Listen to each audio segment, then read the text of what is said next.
OK, c'est un genre de... Il est OK, gentil. Vous êtes complètement réseaux sociaux. Ah ouais. Le Stoned Podcast est sur le web. Tu peux t'abonner, ça serait bien gentil. Puis si tu veux pas, abonne-toi quand même, ça va leur donner de la visibilité. Hey, come on, like for like, share for share, come on. C'est ça le concept. Yo, sont heureux d'être contents. En plus, des fois, sont pertinents. Let's go! Let's go! Yeah!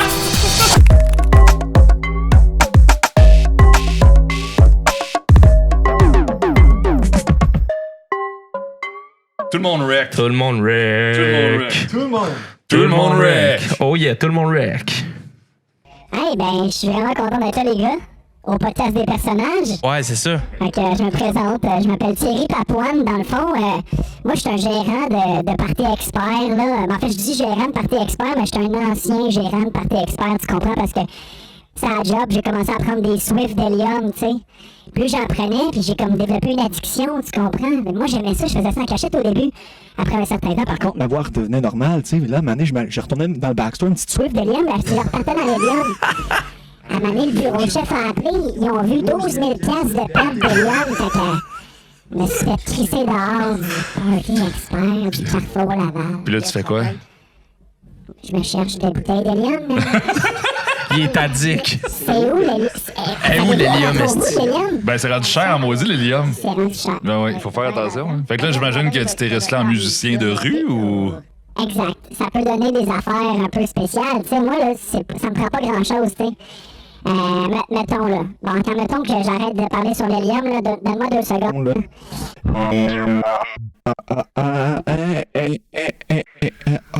Salut les boys. Salut, Hey. salut. Ah, tu comprends ce que je veux dire, tu sais, un petit beat de même, là. OK. Est-ce que vous êtes prêts, les boys? Hey, on est prêts. Let's go, let's Ça go. part. OK. Perrier On Jablonski essaye. de Montréal, let's go! En direct de Montréal. Dom Fauché pis Jane Ado, 2 acolytes, un peu nono. Le Stoned Podcast est en place. Yeah. Sont agiles comme 2 gymnastes. Ast. Yeah.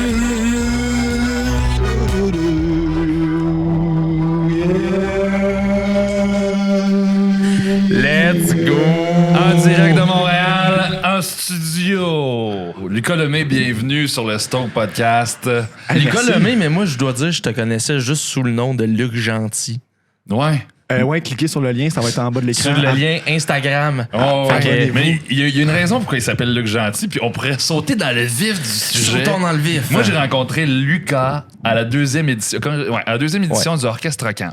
Yes. Quand on avait regardé son entrevue, ton portfolio, c'était écrit Luc Gentil partout. J'étais comme, Luc Gentil, je suis pas sûr de la comprendre.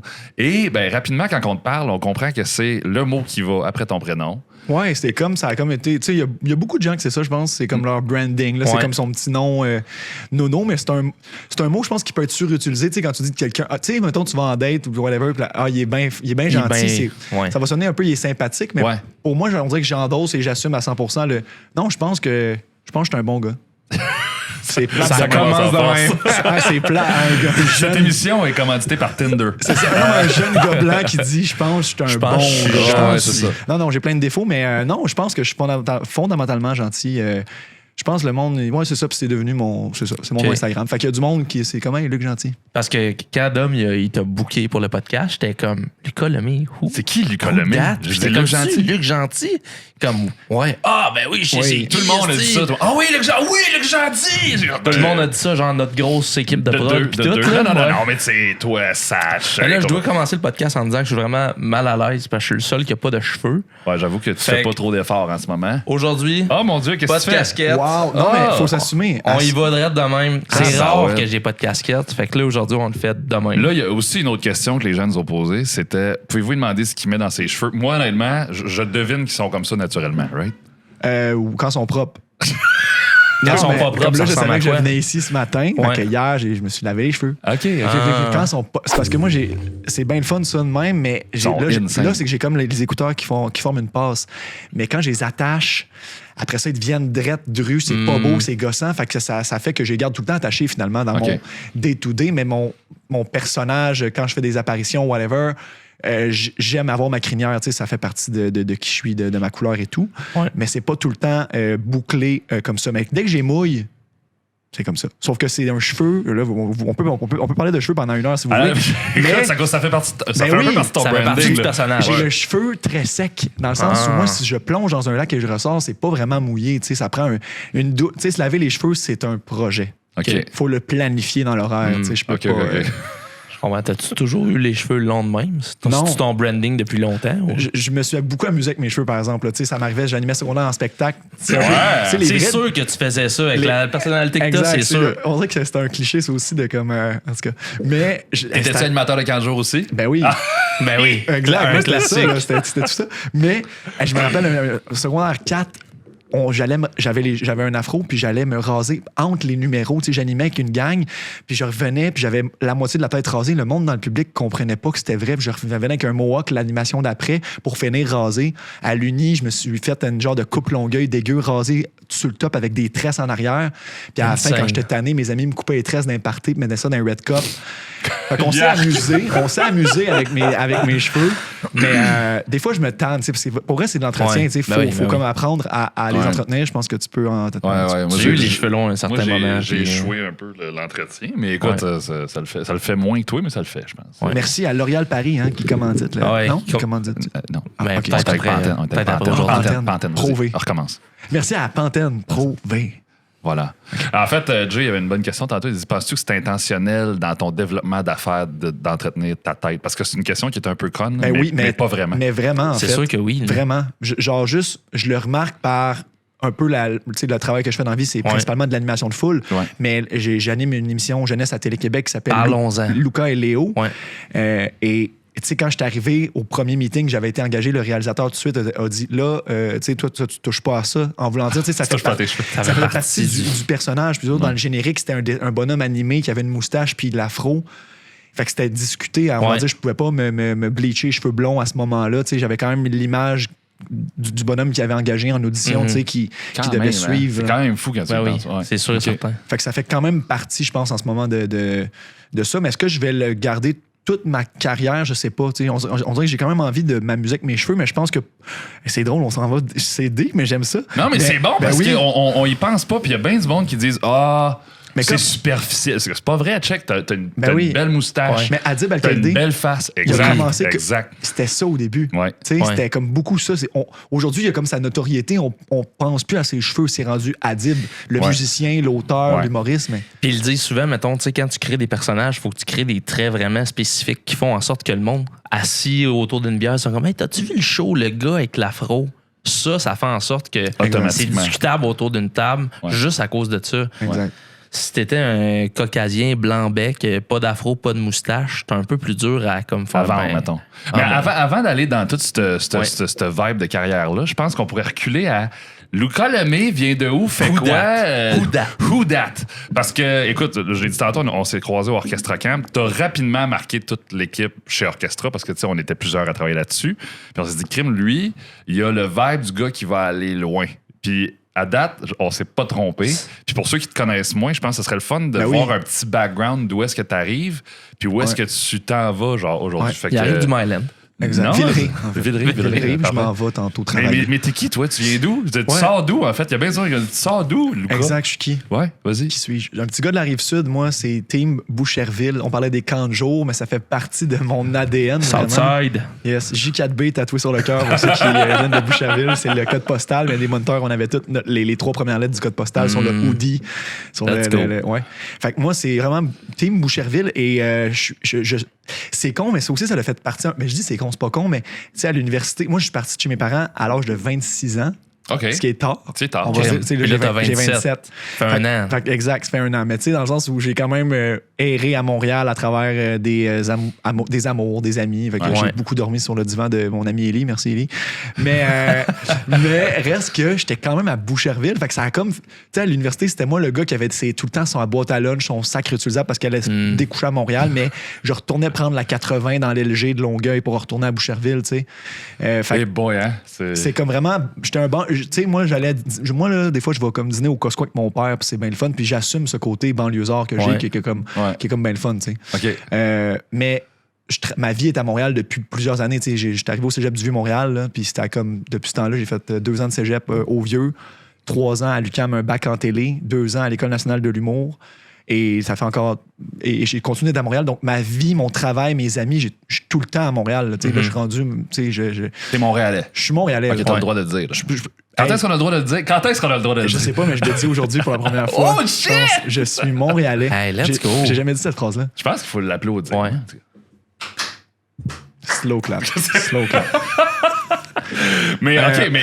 Boucherville. Là, tu nous gonnes ton portfolio, mais comme t'avais quand même une intention assez claire de faire de l'animation ou de la télé. Oui, depuis le début. Jeune. Ben, moi, c'est secondaire en spectacle, pour vrai, l'affaire des cheveux et tout. Mais tu sais, j'ai animé secondaire en spectacle, puis je me suis dit, éclair de génie en secondaire 4 et 5. Ouais.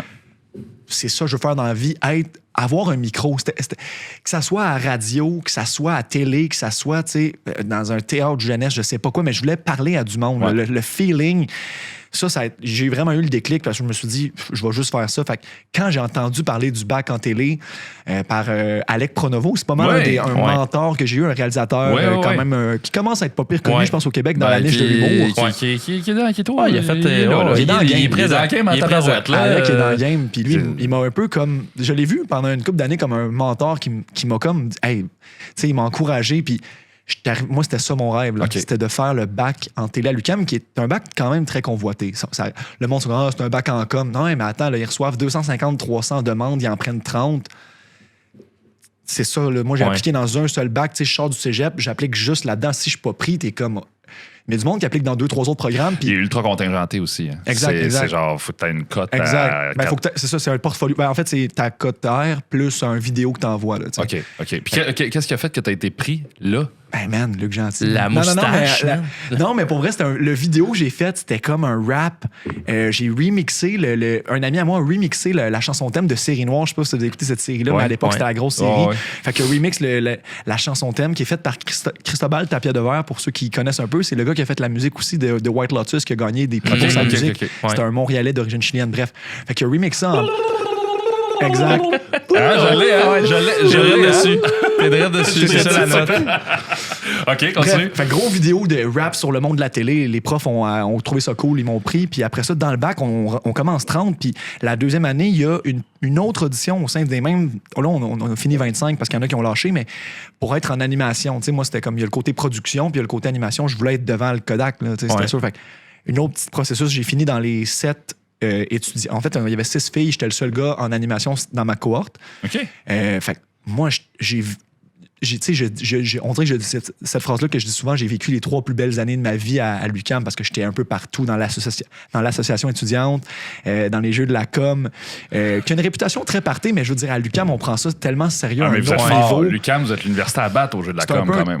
Je regarde ça avec le recul, puis j'ai encore du monde que je connais qui sont là-dedans, je suis comme, c'est trop intense, mais à ce moment-là de ma vie, quand tu as 22, 23 ans, tu ne vis que pour ça. C'est c'est magnifique ce que ça te fait vivre comme émotion. Puis... Non seulement ça pour les jeux de la com, puis parlons-en parce qu'il y a beaucoup de moves de carrière chez moi et chez mes amis qui sont basés un peu sur ce qu'on a appris dans les jeux. Puis aujourd'hui, je regarde le réseau professionnel que j'ai. Je pense que, mettons, j'ai 10 personnes que je connais, il y en a 9 qui étaient au jeu. Et qui sont encore actifs aujourd'hui. Tu as fait les jeux? Je les ai pas faits. Je suis même pas à l'université. Mais moi, mon université, c'est Orchestra. Mais si j'étais à l'université, j'aurais fait les jeux de la com à 110%. Mais tu sais, l'Orchestra Camp, c'est un peu dans la même ADN. C'est du monde qui se réunissent ensemble pour triper puis se challenger puis apprendre. Tu sais, j'étais un petit gars de télé. J'ai gagné une médaille d'or en publicité, en pitch pub. Tout le monde a rié la première année quand je suis rentré dans les jeux puis j'ai dit, hey, moi, l'année prochaine, je vais faire pub. Tout le monde, même ma délégation, mes amis. Ben oui, tu sais, moi, à l'Uni, c'était Luc Lemay, mon nom. J'avais enlevé le A sur Facebook. C'était comme mon surnom que je m'étais inventé. C'était comme un alter ego, mais c'était juste moi dans le fond. C'était comme, ben oui, Luc Lemay qui va faire pub, tu sais. Puis l'année d'après, j'étais arrivé avec le couteau dans les dents, puis j'ai fait une année de publicité, puis j'ai comme trippé là-dessus, tu sais. Pendant une couple, parce que là, je suis bien content de où je suis rendu, mais j'ai eu beaucoup de remises en question. Là, moi, à un moment donné, j'étais comme, je pourrais aller chez LG2, comme plein d'amis à moi qui sont là. Exact, comme concept. Tu sais, j'ai un peu aspiré à ça en me disant, mais je me mentais un peu à moi-même parce qu'au final, je sais que je suis à la bonne place aujourd'hui en étant au Store Podcast avec vous autres. Ben oui, c'est la place to be. Non, mais pour vrai, je suis sérieux. Mais c'est ça.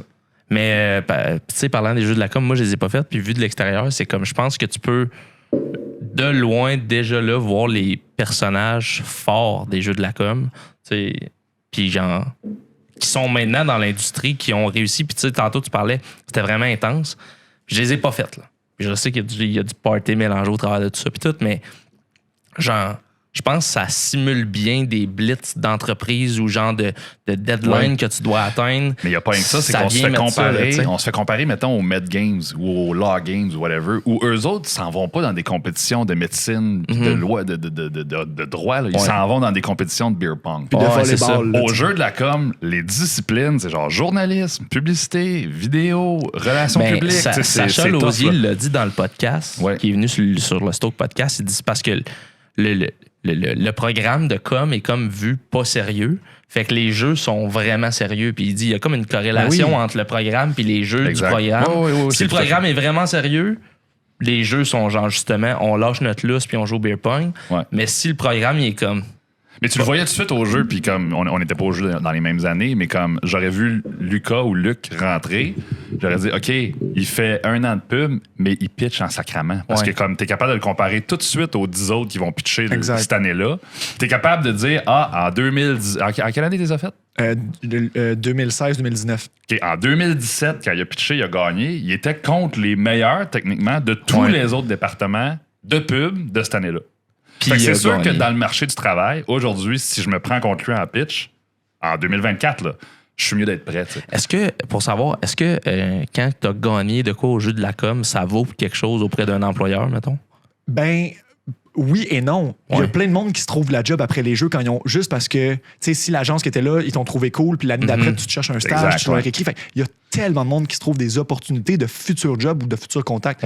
Mais je reviens sur un truc que tu as dit aussi, que ça simule bien un peu un blitz. En tout cas, en télé ou en prod aussi, c'est un peu. Tu sais, le monde dans lequel on est, c'est aussi beaucoup work hard, play hard. Puis il y a ça dans le. On dort pas, on travaille. C'est ça, tu sais. Mais tu sais, pour avoir fait des prods avec Maya, qui est la réalisatrice sur Lucas et Léo, c'était ça, mais c'était genre, on travaille des journées de fou, mais le soir, on sauve toute une bière à la gang ensemble. Et genre, on chill. Fait que, tu sais, c'est comme. Puis, c'est vraiment une belle comparaison. Là. Ça crée aussi des liens pour après. C'est tellement de. Vous le savez, là, des fois, tu restes prendre un verre après dans un rap party, puis tu parles au réalisateur. Hey, t'as fait les jeux de quelle année? Et là, même si ça fait 10 ans que l'autre personne a fait les jeux, moi, j'ai rencontré plein de monde plus vieux. Juste le fait qu'ils sachent que j'ai fait les jeux, on a vécu la même chose. Un Nicolas Ouellette, par contre, avec qui j'ai finalement passé une soirée avec, puis on jasait de la vie, puis on sait ça nous fait un référent commun, puis tout de suite, on sait qu'on a vécu à peu près la même chose à une couple d'années d'intervalle. Et ça, dans le milieu dans lequel on travaille, ça crée des... Ça veut pas, s'il pense à quelqu'un après, hey, lui, c'est pas un ami, mais c'est comme une valeur sûre. C'est comme si tu avais un petit stamp de garantie, un peu de jeu de la com. Il sait ce qu'il fait. C'est niaiseux, mais c'est pas niaiseux. Tout de suite, j'étais de l'année à Nicolas Ouellette, puis il faisait show culturel. Puis pour de vrai, on a vu les années de Nicolas Ouellette sur scène.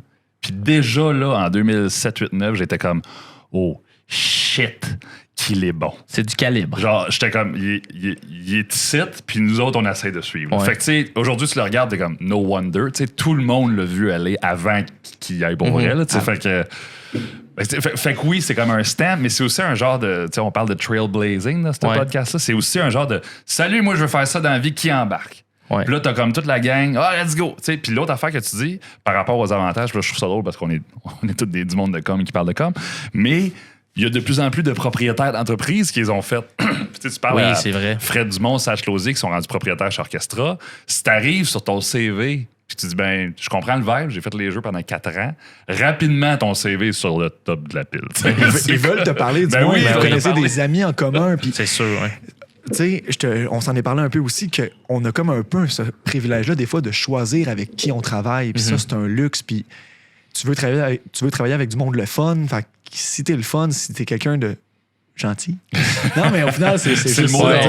Puis en com, ça vaut pas beaucoup, là, la personnalité de la personne ou genre le vibe que la personne va dégager. Des fois, t'es peut-être pas le plus compétent, mais juste parce que t'es fucking gentil. Exact. Ils vont t'engager puis ils vont. Ben oui, parce que c'est des grosses heures. Puis si t'es pour être le fun tout le temps, t'es peut-être pas le meilleur gars de son, mais t'es tellement agréable que.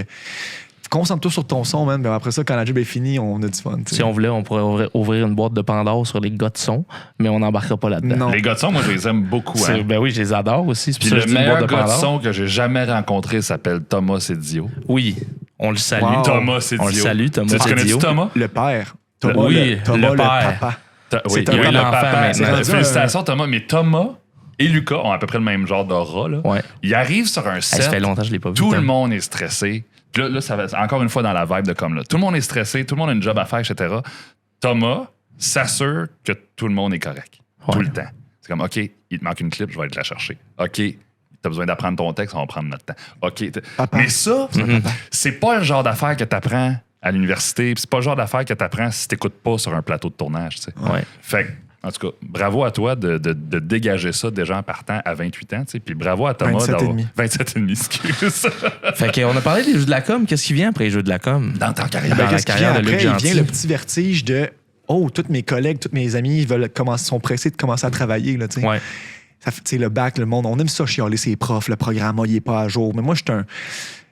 On est en quelle année, là? Là, on est en 2019, OK. fin du bac télé. Et là, moi, je suis comme, hey, je suis pas pressé de travailler. On dirait que j'ai tout le temps été performant plaisir, à l'école, mais je suis pas contre. Là. Je fais mon petit stage. Je fais mon stage en télé sur À table avec mon ex.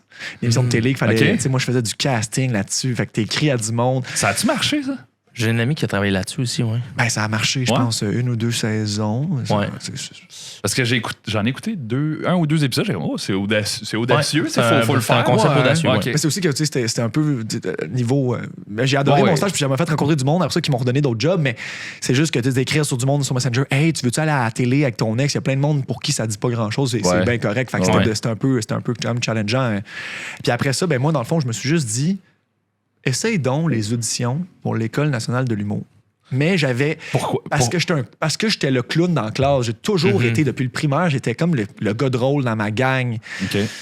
Mais c'était pas un rêve comme le bac en télé a été. Ça, c'était vraiment mon accomplissement. Ça, là, je l'ai coché sur ma liste en gros, puis j'étais fier de moi, là, vraiment. OK. Je pense que ça, c'est important aussi, parenthèse, mais c'est important d'être fier de soi, puis de se le dire, puis de le dire aux autres. Je pense qu'on devrait plus le nommer. Je pense que quand t'es pendant ou que t'es dans quelque chose, faut que tu le valorises moins, mais t'es comme, je l'ai fait. Je passe aux prochaines étapes. Mais quand c'est un bon point que tu ajoutes de comme, j'ai fait ça, moi. Genre, c'est ça que je voulais faire. C'est parce que quand t'es dedans, les gens qui sont autour de toi le normalisent. Ils sont comme, nous autres aussi, on est là, c'est normal. On est dans le bac avec toi. C'est ça, il n'y a rien d'exceptionnel. Mais quand t'en parles avec tes parents, tes amis, ils sont comme, hey, t'as fait ça? Waouh, c'est incroyable, tu sais. Oui, c'est vrai. Hey, félicitations, man. Hey, pour bravo, ton bac. Bravo pour ton bac. Merci. Pour vrai, là. Bachelier. Non, mais c'est important. Bachelier en télé, j'aime ça. J'aime le mot mais c'est bachelier. important qu'on le mentionne parce que là, l'autre affaire, c'est que selon ce que j'ai entendu, les bacs ont peut-être moins la cote. Là. Il y a bien du monde qui se dit je vais juste travailler. Puis c'est vrai que t'as pas besoin de bac pour travailler en télé. Là. Non, vraiment pas. Voilà. Mais, puis là, c'est là que tu fais ton pitch. C'est important d'aller à l'université au-delà des cours. Pourquoi? Non, mais honnêtement, moi, c'est aussi pour l'expérience de vie. C'est que c'est 3 ans où tu te formes. Tu sors du cégep, t'es un kid encore, t'as rien vécu. Un kid. Mais pour vrai, vraiment. pour vrai. J'étais allé dans un cégep 7 semaines pour tourner quelque chose.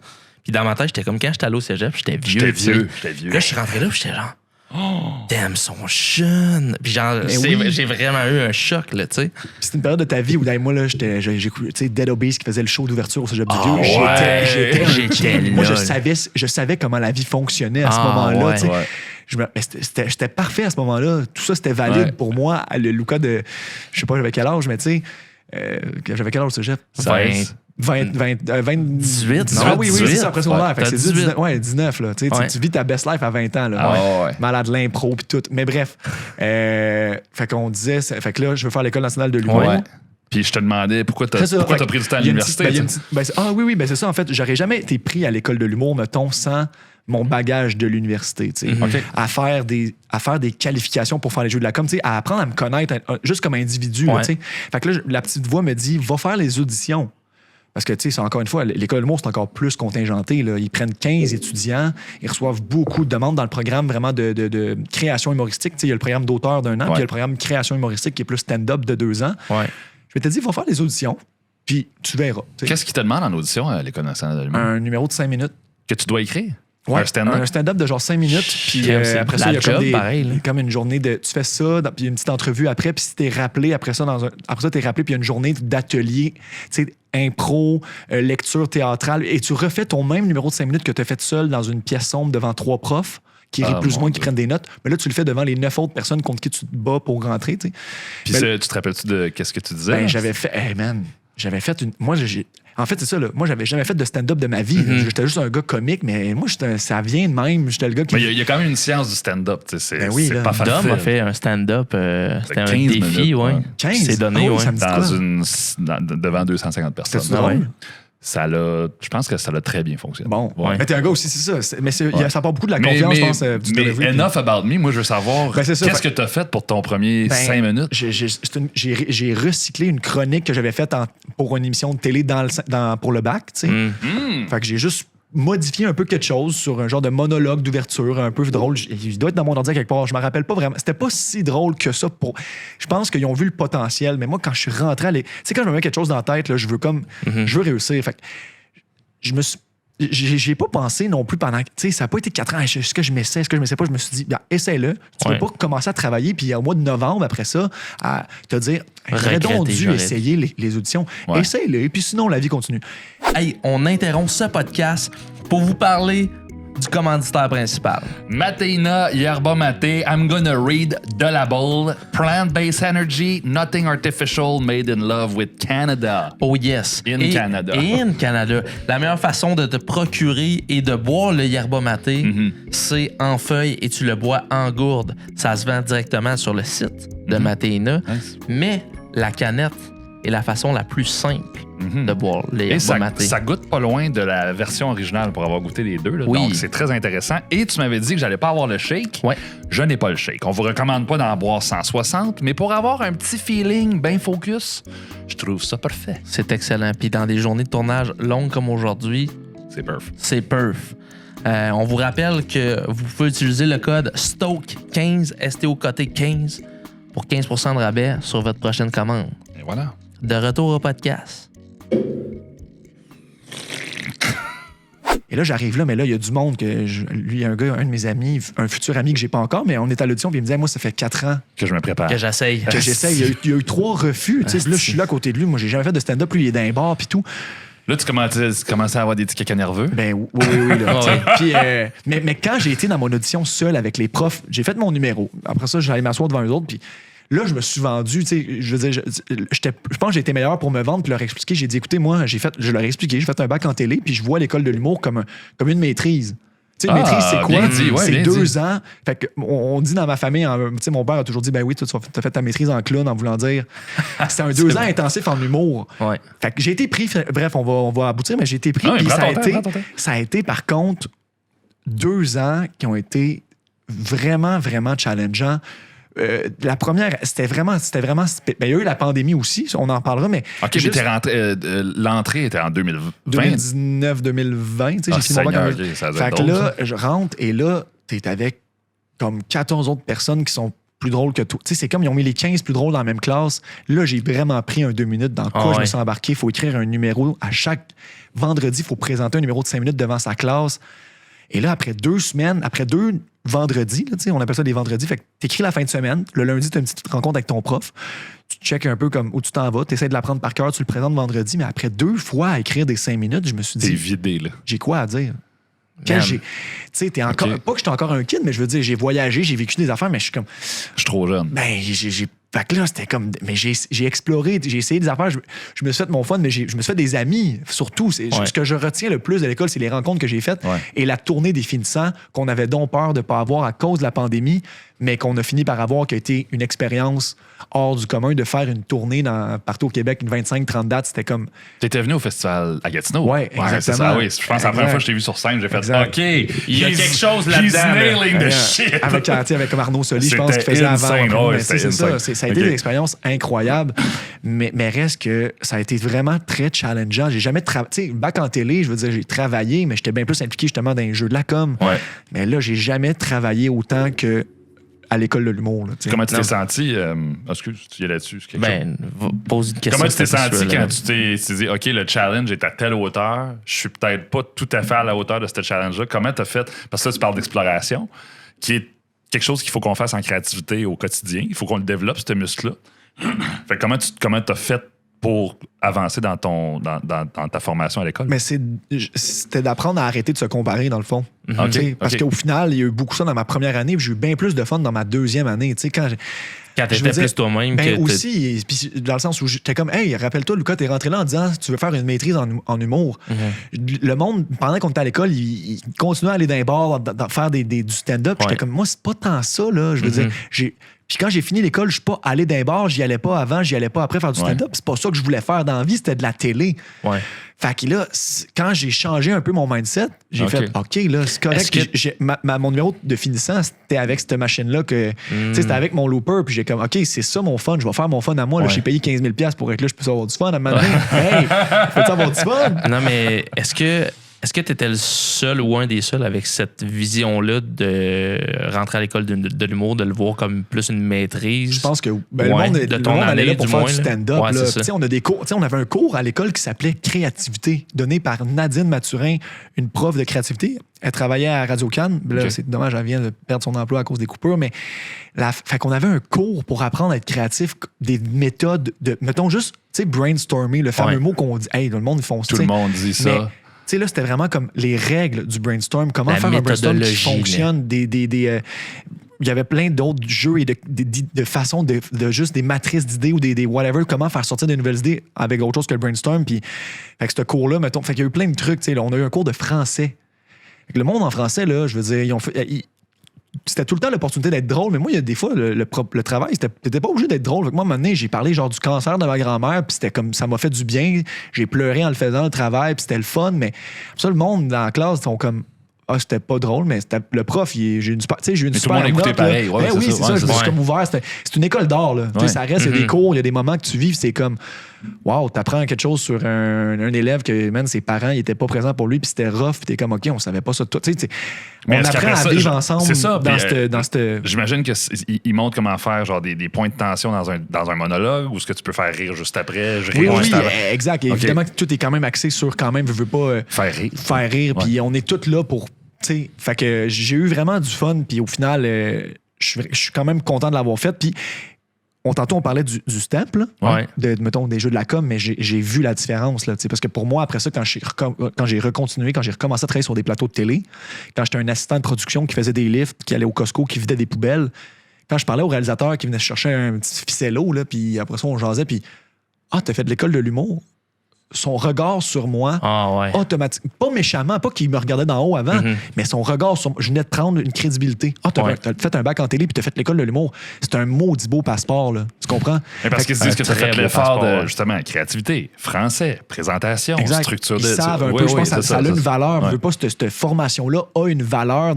Je l'ai pas faite pour le stamp, je l'ai faite pour moi, je l'ai faite pour le fun, puis ça m'a amené où je suis aujourd'hui, mais reste que après ça, veux pas, ça reste un diplôme, là, tu sais, veux pas.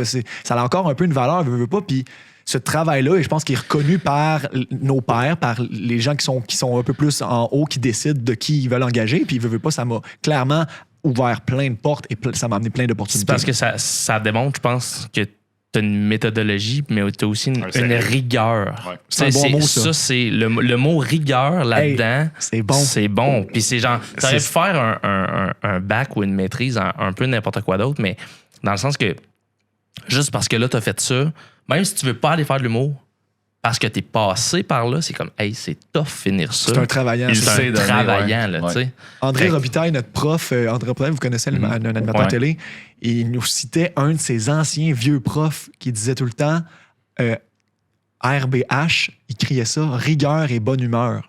C'est un dicton qui m'a marqué, mais c'est parce que tu parlais du mot rigueur, mais au final, c'est un peu ça l'école de l'humour. Quand t'as dit le regard change, parce que le gars, il sait que t'as eu... Exact. T'es un gars qui en a de la rigueur. Là, mais on niaisait, c'est ça au final, c'est qu'on niaisait. Là, on faisait, on avait des cours de sketch, man, on faisait de l'impro. Hein, mais c'était fait avec une rigueur. Fait qu'on c'était pas juste de la niaiserie, c'était de la niaiserie, mais encadrée, bien faite pour créer quelque chose. Mais c'est ça le monde qu'on fait. C'est ça faire de la télé, c'est ça faire de la com. Je pense qu'il y a bien du monde qui voit pas le travail. Tu sais, comme il disait tantôt, j'ai fait 2 cours à l'école nationale, puis rapidement, là, le prof brise le vibe de « OK, oui, le but c'est d'être drôle, mais voici une couple de techniques qu'il va falloir qu'on maîtrise avant de faire quoi que ce soit. » Là, rapidement, c'est comme, écrivez en 10 versions. Là, il y avait déjà du monde dans la classe, parce que écrire, là, C'était pas dans leur tête. Je dis, oh non, ça me donne pas d'écrire. Ben ouais, mais c'est la base. Écrire. Ouais, puis c'est vrai qu'il y a une méthodologie derrière le gag. Veux pas, il y a comme la théorie plate. Là, où on avait le cours de.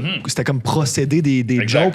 Fait que là, réécrire 10 fois la même blague quand tu connais déjà le punch puis tu lis devant tout le monde. Puis là, c'est pas drôle, là. On est en train de faire. Mais il faut revenir aux bases. Là. C'était de la base. C'était comme, OK, ta joke fait 20 secondes, essaie de la rendre en 12, essaie de la rendre en 10, essaie de la rendre en 7. OK, si t'as 3 mots, c'est lesquels qui comptent. C'est comme. C'est intéressant. C'est ça. Fait, même pour le monde en com, genre publicité, mais même pour le monde sur YouTube, là. Tu sais, les gags que j'ai appris à structurer à l'école, c'est comme ça que j'écris pour le web. Parce que le web a à peu près le même genre d'attention span que quelqu'un dans une salle. J'ai perdu le gag, je comprends plus. Tu sais, comme, fait c'est une école qui est très... J'ai l'impression que le national dans École nationale de l'humour veut dire les skills que tu apprends ici sont bons partout en Amérique du Nord. Là. C'est un peu ça que ça veut dire. Parlant de l'Amérique du Nord, c'est vraiment un bon segue. Tu penses-tu que c'est la première fois. Les Monster Trucks. Les Monster Trucks. Les motocross. J'adore. Non, mais c'est la première fois que je rencontre quelqu'un qui a fait l'École nationale de l'humour. Okay. C'est pas vrai, j'ai rencontré J'ai du temps avant. C'est pas la première fois que je rencontre quelqu'un qui fait ça. Mais c'est quelqu'un qui l'exprime bien. Ma question, c'est est-ce que tu penses qu'au Québec, on a un avantage par rapport, mettons, aux États-Unis ou ailleurs au Canada où est-ce qu'ils n'ont pas d'école? Est-ce que tu penses qu'à cause de ça, on a une technique qui est comme plus... Ben, on a une structure, mais je veux dire, tu sais, aux États-Unis, ils ont tellement un gros bassin que je pense qu'il y a tellement de self-made qui font ça sur TikTok. Puis il y en a un qui est bon en crowdwork, là, qui remplit des salles maintenant. Là, j'ai pas son... Ouais. J'ai entendu, c'est drôle, j'entendais, mais là, ça va être un peu trop méta, mais hier, j'entendais un podcast de Louis Morissette qui disait qu'il est allé voir avec son gars. Parlait de Matt Rife, c'était mauvais. Mais le gars, il s'est créé une business parce que les codes qu'il met sur TikTok de crowdwork, qui est sa force, sont excellentes. Mais quand il est allé le voir en show, il faut dire, c'est pas moi qui est allé, là, je cite quelqu'un qui est allé, mais reste que. Comme, man, c'est pas drôle, mais il vend des billets. Puis, par contre, au Québec, pour revenir plus au Québec, tu sais, l'humour, c'est comme, je pense, c'est l'art qui génère le plus de. Tu sais, quand tu compares l'humour à n'importe quoi d'autre, là, musique, théâtre, cinéma. Le podcast de Mike Ward est coté, genre, au monde. Oui, mondial. Vraiment très haut. Là. Le monde achète des billets, on est un petit podcast marché, québécois de 8 millions de personnes, ça n'a pas rapport. Là, on vit de l'humour au Québec. Là, vraiment, c'est fou. Pour vrai, on est un. Puis on le voyait à l'école, là, on en avait des cours, on avait sur l'histoire de l'humour et tout. Puis quand ils nous montraient les statistiques, c'est vraiment genre, non, OK, là, c'est comme lucratif, comme le monde, ils vendent des billets. Les Québécois consomment, ils payent pour aller voir des. Puis on est un petit marché, mais il y a beaucoup. Mais il y a. Fait que, tu sais, la fameuse pointe de tarte là, est plus coupée, mais reste que le monde, ils tirent leur épingle du jeu pareil. Puis c'est ça. C'est quand même fou l'hybride, là. Humour, TV, toute la kit. Écoute, ils sont partout aussi, les humoristes, c'est ça aussi. Non, mais t'es un bon exemple, moi, je trouve, de up and coming là, qui va faire ça. Là. Comme moi, mais je me considère pas. C'est drôle parce que je me considère pas comme humoriste. J'ai fait l'École nationale de l'humour, puis quand, là, à cause de l'émission que j'ai faite à Télé-Québec, Lucas et Léo, les journalistes veulent pas, vu que j'ai fait l'École nationale de l'humour, dans les articles que ça sortait, c'était Éléonore Lagacé, qu'on connaît parce que, bon, elle est chanteuse et tout, puis elle a fait plein de choses, et Luca Lemay, humoriste de la. Tu sais, c'est correct, j'endosse le titre, mais j'en ai pas vraiment fait. Mais si tu me demandes, moi, je me considère plus comme un animateur qu'un humoriste. Mais t'es un drôle d'animateur, par exemple. Exact. C'est un bon personnage. Tu débarques ici avec ton loop station. Là. C'est important quand même. Oui. Mais le monde, puis c'est ça, là, je m'en vais dans mon travail quotidien qui est plus l'animation de foule, mais le monde, au final, qui viennent voir le show de télé, au final, après ça, ils prennent quand même la peine, en sortant de la salle, de souvent de venir me dire « Hey, t'étais bien bon. Hey, on a eu du fun, c'était cool. » Parce que je profite des temps morts, finalement, pour niaiser. Mais c'est pas de l'écriture, c'est de l'impro. Puis c'est là que je me fais mon fun aussi. Ben, parlons donc, justement. Là, t'as un bac en télé, t'as l'École nationale de l'humour. Là, tes premières jobs ressemblent à quoi? Comme tu t'es positionné où, comment, avec qui, pourquoi? Ben, c'est ça. C'est important. Il y a comme une anxiété qui vient, là, post-éducation. Pandémie, là. En pandémie. Tu finis l'École nationale de l'humour. C'est ça. C'est la grosse pandémie. Qu'est-ce que t'as fait? Ben là, moi, après ça, tout de suite, c'était comme... Je voyais tout encore mes collègues en mode, OK, on se part des soirées d'humour, on se part un podcast, on se part des... Là, moi, j'étais comme, man, travailler en télé, là, tu sais, c'est ça. Genre, moi, Ça, je fais. quand j'étais au bac, là, tu sais, mon rêve, c'était comme d'aller travailler sur OD, là, tu sais. Je voyais le monde qui allait partir. Tu sais, je voulais comme être Sacha Baron à l'époque, qui avait comme été idéateur un peu. Là, j'étais comme ça, c'est ma dream job. J'en parlais avec mes amis, puis tout, mais là, l'école de l'humour a fait que je suis jamais allé sur ce train-là d'aller travailler sur OD, fait que c'est bien correct. Et là, il y avait la Star Academy, tu sais, c'est revenu. La première année, j'étais encore à l'école de l'humour, puis la deuxième année, j'étais comme, OK, je vais aller triper. Et donc, je suis retourné aux bases, ben, en sachant que j'étais. Tu sais, justement, j'ai un bac, j'ai fait l'école de l'humour, mais j'ai cherché un assistant de production. J'ai fait, you know what? C'est 20$ de l'heure, c'est correct, je vais le faire. Et ça a été le plus bel hiver de ma vie parce qu'on était logé à Bromont. Moi, je skie beaucoup, fait que je skiais. Ouais. J'étais avec 3 filles avec qui j'avais fait mon bac. On s'était loué un chalet que la prod nous payait, parce que tu peux être à l'hôtel. Mais bref, fait que j'ai passé un hiver à Waterloo, man, à faire des lifts, à aller au Costco, à changer des poutées. Ouais. Mais là, je me suis comme regroundé dans le monde de la télé, puis c'est là que je me suis aligné sur OK. Je monte ça. Là. Et à partir de cet hiver-là, j'ai commencé l'animation de foule par des remplacements au début qui m'ont amené finalement. C'était allé vite. Là, j'ai remplacé un soir Maxime Charbonneau, qui est comme je pense, le plus grand animateur de foule au Québec qu'on a, qui a pogné à COVID pour la demi-finale de Starac. Et là, tu as genre Jean-Philippe Dion, producteur de Starac, l'animateur de La Vraie Nature. Il prend le téléphone à ma meilleure amie, puis il me FaceTime. Fait que moi, je suis en charge, je m'en vais travailler à Bromont pour préparer le dimanche. C'est comme la première journée. Là, les dimanches sont comme nos lundis. Fait que c'est Ellie, ma meilleure amie, qui me FaceTime. C'est Jean-Philippe. Non, il est comme sur ça, tu pognes ton sel? Non, surtout pas au volant. OK. Il est déjà. Fait que là, il est déjà là. Il est sur le. Mais tu sais, je réponds quand même au volant. Faut faire attention. Ça, c'est une publicité de SAAQ. Soyez prudents. Catherine Levac. Et Catherine Levac? Elle a fait une pub pour la SAAQ. Ah ouais? Ouais. Elle a dit stop! Ah oui! Merci. Stop! Bref, Jean-Philippe Dion qui me dit Hey Lucas, fais un U-turn, tu t'en viens aux Melz à Saint-Hubert, tu vas t'animer à soir. J'ai fait Time to shine. Tu sais, des affaires de même. T'as fait un U-turn sur la 10. Exact. En parlant, en FaceTime, hein? Let's go! Tokyo Drift. Tokyo Drift, mais bref, puis parce qu'il m'avait vu il y a 3 semaines avant, quand on était à la montagne avec les académiciens à Bromont, au pied des pentes, il y avait un temps mort entre 2 chansons. Puis j'avais dit à un gars de l'académie, un de mes boss, hey, je peux-tu aller sur la scène niaiser entre les deux? Il dit, ben oui. Tu sais, Jean-Philippe Dion était là, il m'a vu animer la foule. Puis lui, après ça, quand il en a cherché un, c'était comme, il est là, de prendre les opportunités. Ouais. Et après cette soirée-là, t'es au Melz, t'as comme 400 personnes dans la salle, t'as 100 techs qui sont là cachés. Le téléphone a sonné la semaine après pour travailler sur Génial, l'émission avec Stéphane Bellavance. Je suis encore sur Génial en date d'aujourd'hui, ça va faire 2 ans, tu sais. Et ça m'a amené plein d'autres projets. Et là, maintenant, je gagne ma vie avec l'animation de foule, tu sais. Fait que c'est cette journée-là qui a fait quand même le déclic, tu sais. Puis aujourd'hui, je suis rendu avec mes shows télé, là, c'est mes saisons, puis me rappelle. C'est ça qui est le fun, là, quand c'est comme là, Révolution, j'étais sur la saison 5, là, on a appris cette semaine que ça revient pour une saison 6. C'est comme excitant de bons shows, Révolution. By the way, là. Même si même si tu danses pas, là. Non, c'est un fou show, insane. Je trouve vraiment que dans les dernières années, il y a quelques prods québécoises qui se placent mondialement dans des excellentes ça a été vendu en Chine, ce show-là, ça a été vendu dans une couple de pays, puis c'est un concept québécois. C'est un concept québécois. La technologie de 360, tu sais, ça aussi, c'est comme, je te dis, la culture au Québec, c'est fort, c'est malade. On n'est pas beaucoup, mais on est bon. J'interromps ce podcast pour vous présenter le commanditaire officiel de l'épisode, Perrier Jablonski. Perrier Jablonski, c'est une boîte de stratégie à Montréal, donc stratégie de ressources humaines, communication, marketing, mise en marché, corpus, intelligence artificielle et ethnologie. Donc, si vous êtes un annonceur ou une agence qui avait besoin d'un soupçon de stratégie, juste une touche, appelez Gaétan et sa gang, ils vont vous nettoyer ça avant de commencer à dépenser des sous en com. ASMR. Et ici, on fait de l'ASMR avec le livre de Gaétan Amouric. Ce que vous avez à dire n'intéresse personne. L'art et surtout la science du pitch. Si vous êtes un ou une professionnelle qui devait présenter vos idées au quotidien, c'est le genre de livre que vous voulez lire avant de vous enfoncer dans les meetings à l'infini. Certainement, vous pouvez vous le procurer sur le site web de Perrier Jablonski. De retour à l'épisode. Ça devrait être ça, c'est les plaques. Moi, je me souviens, on n'est pas beaucoup, mais on est bon. Puis on est gentil. On se part un parti politique. Non, je suis pas. OK, on ira pas.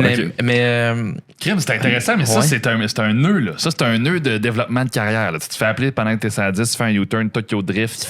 C'est genre. Je m'en vais animer chez Mel, je me décroche des contrats, je vis de ça comme 3 ans après. Man. Ben, moins de 3 ans après. Là, non, mais 6 mois. Mais oui. Tu t'es fait une carrière. Là. Exact. Comme... Mais tout ça, par contre, tu voulais peut-être poser une question? Mais vas-y, mais je vais te la poser après. Oublie pas. J'aime pas ça quand on oublie leurs idées. Mais hey, merci à Mathéina, le commanditaire de l'émission. Merci, Mathéina. C'est-tu bon, ça? Ah oui, c'est on bon. peut écouter tout de suite. C'est excellent. Pense à ta question. Mais vas-y. Ma question, c'est ça ressemble à quoi un horaire d'un animateur de foule? Ah, c'est bon, Parce que la ça. seule fois que j'ai entendu quelqu'un me parler de ça, c'était Éric Salvaille.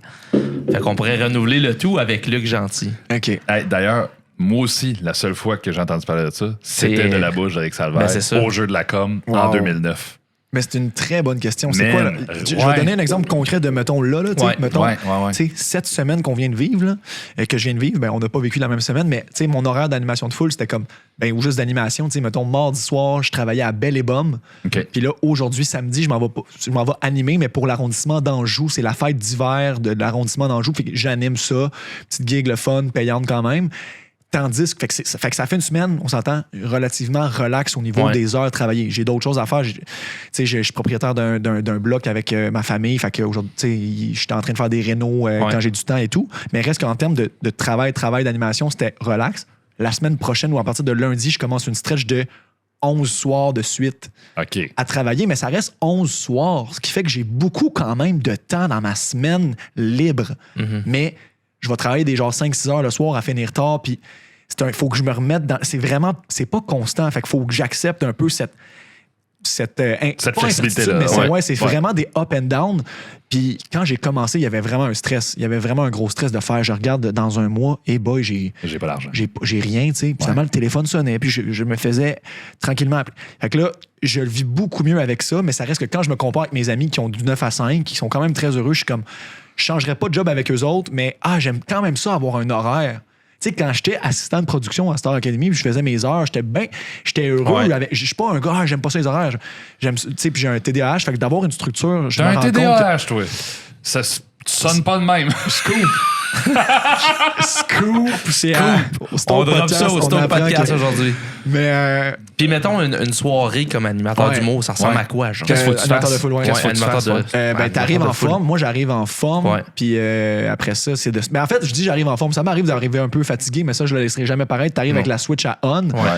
Mais chaque émission est très, très, très différente. Parce que, mettons, on parle d'un Révolution. Là, c'est immense. C'est 6-7 heures de tournage. Le public est là longtemps. Ils le savent. Mais, fait tu sais, T'as-tu un brief précis à toutes les fois que tu prends la parole? Ou... Non. Okay. À Révolution, j'ai comme carte blanche. Il y a beaucoup de temps mort. Okay. Dépendamment des rounds dans lesquels on se situe, des fois, il y a comme une demi-heure qu'il faut qu'il rentre un décor puis qu'il attache des nuages en watts au plafond. Ça va être long, mais je le sais que j'ai du temps. Fait que là, moi, ce gig-là, mettons, je peux être connecté sur le Bluetooth dans le studio à TVA avec mon téléphone. Fait que là, moi, c'est le genre de gig, c'est une de mes gigs chouchou, je peux le dire, j'assume. Mais là, tu sais, vraiment, je crée un party, je crée une ambiance et j'ai le temps de développer des insights avec le public. On est là pour la soirée. Fait que j'amène une ambiance vraiment festive, puis je niaise le monde. C'est un show d'improvisation quasiment toute la soirée, journée. Tu sais, telle madame que je niaise, que son chandail il est pas beau, puis je vais la niaiser le monde. Je vais pas m'acharner sur elle, mais je vois les bons joueurs dans la salle et je m'amuse. Fait que le crowd work, c'est ça, j'allais dire. T'en fais en tabarouette. Mais je fais juste ça, dans le fond. Je niaise. J'ai pas de... Tu sais, j'ai des petites jokes que je fais une fois, mettons, le gag que je vais faire, mettons, à toutes les semaines quand j'étais à Révolution, j'ai un pot de crème à vino que j'ai enlevé puis j'ai appelé ça la Révolution. Fait que le monde, tu sais, les techs, mettons, ils l'entendent à toutes les semaines. Tu sais, si vous êtes tanné de taper des mains, j'ai de la Révolution à vous donner. Le monde trouve ça drôle, mais mon but, c'est quand même pas juste de leur dire, hey, vous venez d'où, vous autres? Tu sais, on dirait que c'est souvent ça. Pour être honnête, par contre, ça m'arrive d'être sur une autre gig que, mettons, je vais faire juste un soir où je remplace. Puis là, je me rends compte que ça va vite. J'ai pas le temps nécessairement de développer d'inside avec le public. Tu sais, parce qu'au final, on n'est pas là pour moi. Là. On est là pour le show. C'est ce qui me fait triper en télé, c'est qu'on est là comme 80, 100 techniciens pour que l'émission soit bonne et fonctionne. Fait que moi, j'étais un peu un bouche-trou. Je suis là pour remplir les temps morts puis les faire applaudir au bon moment. Fait que c'est pas le Luca Show. Là. On est là pour Révolution. Là. Mais vu qu'il y a beaucoup de temps mort, c'est là, quand même une bonne nuance qu'il fait. Mais c'est parce que important, il y vraiment. a beaucoup de monde avec Je suis une absorbé attitude. par tes mots en ce moment. C'est Il y vraiment a beaucoup bon. de monde avec une attitude, on le sait, qui prendrait pas ça bien. Ça non, devient exact, le mais J-Show. faut pas, exactement, faut vraiment faire la nuance. T'es là pour servir l'émission. Mais encore une fois, il y a des émissions quand il y a plus de temps mort. C'est là que j'aime, quand je me cache pas, j'aime un peu plus ça parce que T'as plus de là, show. j'ai plus de temps. Mais tu sais, un autre exemple, ma Belle et Bomme où je travaille, c'est super le fun, mais tu sais, c'est très différent. On enregistre pendant 1h30, ça va vite, puis entre les petites pauses, ils réinstallent un piano à queue. Fait que là, faut que tu read the room. Je parle un peu. J'ai fait mon fun avec le public quand même, mais c'est très différent comme énergie. Tu sais, je suis encore le gars TDAH, je suis tout le temps un peu ce personnage-là. C'est comme moi exposant deux. OK. Mais reste que j'ai pas la même place et le même temps pour faire le travail, mais c'est pas grave. Le travail est fait, le monde sont contents, puis on est là pour voir de la bonne musique au final, tu sais. Est-ce que ça vire un peu en show? Là, tu donnes l'exemple du technicien qui place le piano, etc. Ça vire-tu un peu en show d'humour avec les techniciens puis avec les éclairagistes? Ça dépend des gigs. Tu sais, à Révolution, je me le permets beaucoup plus parce que, comme je te dis, on a le temps. OK, je comprends. Tu sais, il y a beaucoup de temps. Fait que là, je me sens plus à la maison. Okay, dans ce gig-là, que je me sens installé. Et là, pour vrai, il y a des soirées là, que je finis par « Hey, c'est fou, là, pour vrai, c'est arrivé des soirs que j'étais comme... » on vivait c'est même pas pour me vanter, mais vraiment, là, il y a un moment là, qu'il y avait un long temps mort, puis là je me mettais en danger. Genre, je mettais une toune instrumentale dans le studio, puis je prenais des mots du public, puis je commençais à faire un freestyle. Et là, le monde était comme... Qu'est-ce qu'il fait? Mais on vivait un moment dans le sens, ça a fini que ça a été bon parce que je m'amuse des fois dans le char tout seul à freestyle. C'est pas un talent que j'ai, mais j'aime ça. C'est un petit talent quand même. C'est un bon talent. Mais reste que là, tu sais, ça a comme duré 3-4 minutes, puis là, on a tout fini ça, puis le monde ont juste applaudi, puis je suis comme, c'était juste niaiseux, c'était léger, c'était drôle. Alors ça, je suis comme juste... Hey, genre, je suis payé pour être là en ce moment. Ça, faire ça, c'est comme trop beau pour être vrai. Là. C'est comme, je suis là, j'ai un micro dans les mains, je suis en pied de bas dans le studio, je danse, je fais monter une madame, on danse ensemble devant les maîtres. Puis t'as Jean-Marc Généreux, Lydia Bouchard, Mel Charlot qui nous donnent des commentaires. C'est bon, comme trop beau pour être vrai. Fait que ça dépend vraiment des émissions. Fait que tout ça est... Mais je voulais juste, pas oublier un point, que tout ça... Ouais. Toute cette animation-là, cette impro-là, ce travail-là que j'aime, reste que je le fais quand même dans l'optique d'un jour à être le plus possible devant la caméra. Mm-hmm. Et ça, c'est arrivé plus tôt que je le pensais avec l'opportunité de l'émission Jeunesse, Lucas et Léo. Ben c'est ça, mais là, justement, ça fait un bon segue. C'est la première fois que j'entends les mots segue. Segue, c'est pas un... Ouais, c'est aussi ça. Mais justement, parlons-en de ça. Parce que là, on peut parler de Segway. Il y en a dans le support beaucoup. Hein, je sais pas si tu as l'extrait de ce qu'on voulait comparer comme show TV. Mais parlons de Lucas et Léo en premier, puis après ça, je vais faire le gag. Pour ceux qui ne le savent pas, tu animes un show. C'est un show jeunesse à Télé-Québec. Jeunesse. Oui, jeunesse. On dit que c'était du 8-12, mais je pense que c'est plus du 8-9-10. Mais oui, c'est trippant. Ouais, 7-10. Ouais. Mettons. Puis, parce que tu sais, c'est arrivé vite dans ta carrière. T'as ton nom, t'as ton prénom dans le titre du show. Tu fais bien ça, c'est bon. Comment c'est arrivé? Ça aussi, c'était une belle histoire. Puis c'est la question que je leur ai demandé, en fait. J'ai été appelé en audition. Je reçois pas beaucoup de trucs d'audition. Je suis pas représenté par une agence. Je reçois une demande de casting. Ça s'appelait SOS Mascotte. C'était un titre de travail. Mais là, au début, tu sais, je vois ça un soir. SOS Mascotte. Show jeunesse, là, je suis comme, je vais-tu finir moi, dans un costume? Je vais-tu être youpi, puis mes amis vont rire de moi. Mais je regarde ça un peu d'en haut, puis le lendemain, je le relis, puis je suis comme, yo, tu sais, je me suis dit un peu dans ma tête, ta gueule, vas-y. Genre, tu peux pas refuser des affaires de même, là, t'es pas, essaye-le, tu sais. Je suis arrivé en audition, puis là, je demande dans la salle d'attente que tout le monde est un peu stressé, je demande à la directrice de casting, hey, je suis juste curieux, pourquoi je suis ici? C'est-tu parce que des fois, tu trouves ton nom sur le site de l'École de l'humour ou ils m'ont peut-être vu sur un plateau de télé. Puis elle dit, moi non, j'ai beaucoup recommandé de gens des écoles de théâtre, mais toi, c'est une demande de la boîte de production Trio Orange. Fait que là, je sais pas ce que ça veut dire. Je me dis, Trio Orange, télé, ils m'ont sûrement vu sur un plateau. Je sais pas. Fait que je fais mon audition. C'est comme de l'impro, là. Moi, c'est ma force, là. Il y a rien à préparer. Il y a un enfant qui est là dans la salle, on jase, c'est drôle. Fait que je suis comme, ça a bien été, mais faut pas se faire d'attente. Sans plus, OK. Je me fais rappeler pour un callback, là, la semaine d'après. Je suis comme, yes, c'est cool.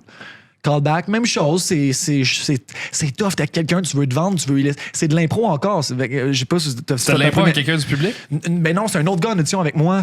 Je veux comme le laisser shiner, mais je veux être meilleur que lui dans une genre de mix. Fait que tu veux comme être fin, mais tu veux être bon. Fait que je fais mon callback, puis c'est cool encore. Puis après ça, ben j'apprends 2 semaines après que je l'ai, genre. Je vais animer une émission jeunesse. Là, à ce moment-là, tu avec savais qui. que Non. t'animais. Oui, mais c'était encore flou. C'était comme en développement. C'était encore SOS Mascotte, là. Ouais. OK. Et là, ils savent pas encore avec quelle fille ils vont me mettre et tout. Fait que je suis comme, OK, mais moi, je me peins, c'est trop. Genre, je vais animer une émission, tu sais, je vais être. Bref, je vais animer une émission jeunesse. Et là, on a un premier meeting, j'apprends que c'était avec Éléonore Lagacé. On se connaît les deux et la prod le savait même pas. Léo m'a comme texté, hey, mon agent m'a dit que j'allais animer avec toi. C'est-tu sérieux?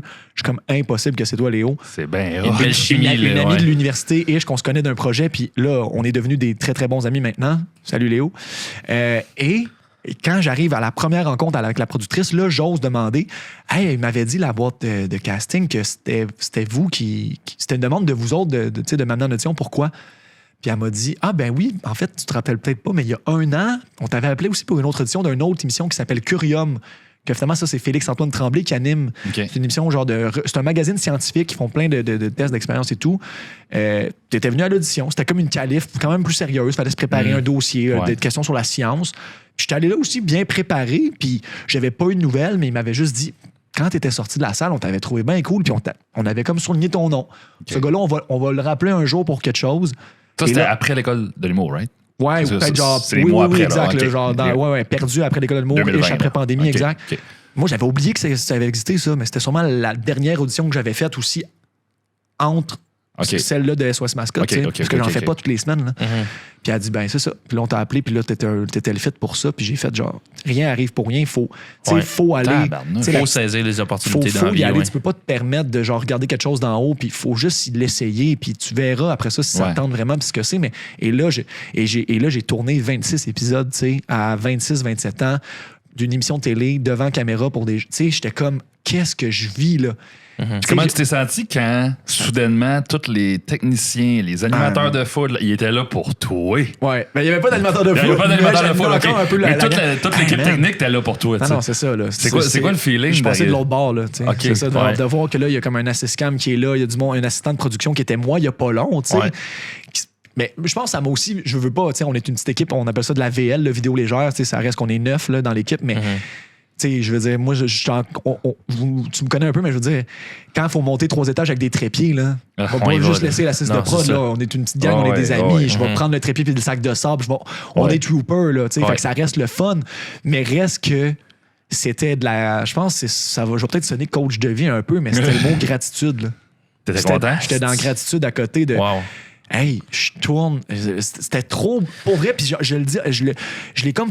Je pense que je vais continuer de le réaliser dans le temps que c'était trop beau pour. Tu sais, quand mon père m'a toujours dit, tu sais, Lucas, quand c'est trop beau pour être vrai, là, répète-le encore une deuxième fois. C'est trop beau. Comme si c'était. Qu'est-ce qui se passe, là? Tu sais, ils ont fait. Télé-Québec a fait confiance à genre Luc Gentil, qui a pas d'abonnés sur Instagram, avec une Léo et Léonore Lagacé qui en a, puis j'ai juste fait genre, hey, mais c'est parce qu'ils ont cru en toi, puis visiblement, j'ai quelque chose, tu sais, c'est comme le fun de se faire valider par.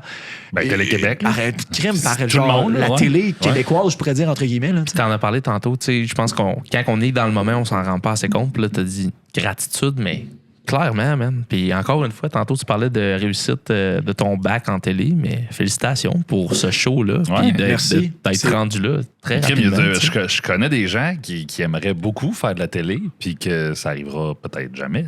Non, exact. Puis c'est quand même challengeant parce que il y a une partie de moi aussi qui veut être réaliste dans le sens où je me gêne pas pour dire hey, j'aimerais ça faire 8 saisons de ce show-là. Là, on sait pas s'il va y avoir une saison 2. Puis pour être bien honnête aussi, c'est que ça se peut qu'il n'y en ait pas. Ça se peut que pendant 2 ans, je fasse pas non plus d'autres. J'aimerais ça en faire d'autres télé, mais comme je te dis, j'ai encore l'animation de foule qui me permet de bien gagner ma vie, puis qui est le fun. Mais je me sens pas non plus autant sur mon X que vraiment être quand j'ai une petite marque à terre de tape puis il y a une caméra fixée rivée sur moi. Mais fait que je me le souhaite, pas secrètement, je suis pas gêné de le dire, mais j'aimerais vraiment ça, mais il y a une partie de moi des fois qui a pas confiance, mais qui se dit Lucas, profite-en de chaque journée de tournage que tu as parce que tu le sais pas, ça va être quand la prochaine quand même. Il y a cette réalité-là. J'ai des amis qui me disent ben oui, Lucas, tu vas en faire d'autres de la télé. Mais on dirait que c'est facile à dire quand c'est de l'extérieur, mais la réalité, c'est qu'il y a plein de monde qui font de quoi. Mais toi, tu viens avec l'anxiété de ne peut-être pas. C'est ça qui arrive. Ben ouais. Je veux pas, c'est pas trop prenant, mais il veut pas quand même des petits voix dans ma tête qui sont comme We never know. Fait qu'il faut vraiment en profiter. Parlant de ton show qui est très articulé, très intelligent, très à jour avec 2024, peux-tu commenter les shows de jeunesse que nous, on avait quand on était plus jeunes? Puis tu vas voir, il y a quand même un écart assez impressionnant en termes d'intelligence. Juste pour qu'on voit la différence. J'aimerais vraiment ça, avoir un animateur ici commenter des géants de l'animation d'autrefois. Fait qu'on va regarder ton show ici. Ouais. Là, c'est vraiment une petite activité qu'on a ensemble. Okay. Fait que là, ça, c'est le show Lucas et Léo. Ouais, ça, on voit tout de suite la position très adéquate de nage synchrone. Voilà, OK, on écoute ça. On vous trouve quelqu'un qui l'a. Est-ce qu'on tombe souvent quand on commence en skate? Qu'est-ce qui compose l'uniforme d'un pompier? Environ 6 pièces d'équipement. SOS Mascotte. On a même notre expert maison, Massy, qui est là pour démystifier les réponses. L'intelligence artificielle. Et c'est pas moi qui le dis, c'est la loi de l'énergie cinétique. E est égal à 1/2 mv carré. Impressionnant. Penses-tu qu'un jour, les robots vont pouvoir travailler à notre place? Laissez-moi passer, s'il vous plaît. 1, 2, 3, 4, 5, 6, 7. On est vraiment capable de briser des planches avec ses mains. Oui, madame. Et je t'avertis, ça bien risque de faire du bruit. 1, 2, 3, go! Café! Oh, ça vous dit bravo! Comment est-ce possible? J'ai cassé une planche de bois. Qu'est-ce qui se passe? Qu'est-ce qui se passe? Qu'est-ce qui se passe? C'est possible de faire de la musique sans instrument? Tout ce qui t'entoure présentement est potentiellement un instrument de musique. L'eau qu'on boit, là, cette même eau-là, a été bue par des dinosaures il y a 65 millions d'années. Hein, c'est capoté, ça! N'hésitez pas à nous envoyer vos questions sur le squat. Et rappelez-vous, il n'y a pas de mauvaises questions! À bientôt! Bye! Bye! Ça, c'est malaisant. J'adore ça. C'est tellement bon. Mais Fait que là, ça, c'est ta bande-annonce. Ouais. Là, on va faire jouer un extrait de quand nous autres, on écoutait la télé jeunesse en 1994. Est-ce que tu pourrais te comparer à ça? Bruno Blanchet et Guy Jodoin dans le studio, le géant du château et l'intestin? As-tu déjà vu ça? non, man, mais OK, hey man, on veut tes commentaires. C'était une émission jeunesse. Là. vous l'avez écouté? Toute ma jeunesse, ouais.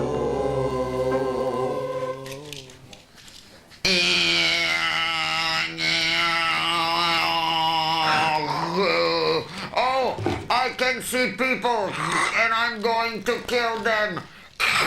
Déjà, le mot kill dans une émission jeunesse, ça passerait plus. Mission over, everybody dead.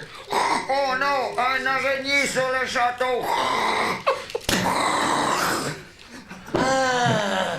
Le géant! Mais qu'est-ce que tu fais là? Bonjour mon ami intestin. On le reconnaît-tu? Oh, bonjour les amis. Bonjour les amis. Ça se peut pas. Tu penses que c'était considéré comme de la VL, ça?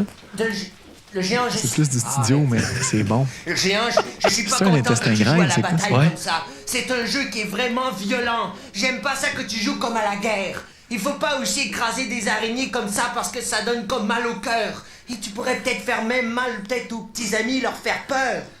Mais c'est pas de ma faute, intestin. C'est parce que j'ai reçu ces bonhommes en soldats, en jouets, en cadeaux, en plastique.